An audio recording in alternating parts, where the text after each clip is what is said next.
The United States is reportedly continuing its talks on allowing Ukraine to produce Patriot interceptor missiles, despite President Donald Trump expressing his reservations about any such arrangement. Now, according to a Reuters report, discussions between the U.S. officials, the defense manufacturers and Ukrainian representatives remain active, with no order issued to halt the negotiations. And amongst the options that are now being explored are allowing Kiev to manufacture the selected Patriot missile components for final assembly in Germany, integrating Ukraine into Lockheed Martin's existing Patriot production program in Europe, or even permitting Ukraine to produce a lower-cost version of the PAC-3 interceptor.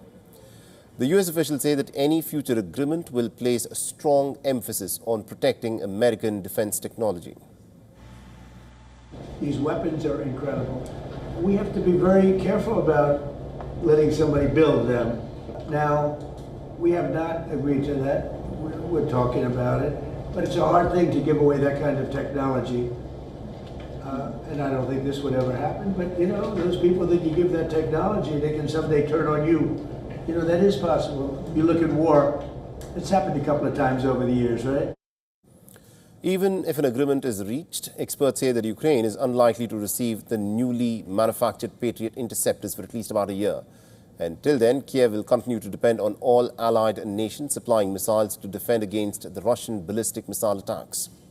Ukrainian President Volodymyr Zelenskyy says that the need for air defense systems has now become increasingly urgent as Russia has intensified its missile and drone attacks.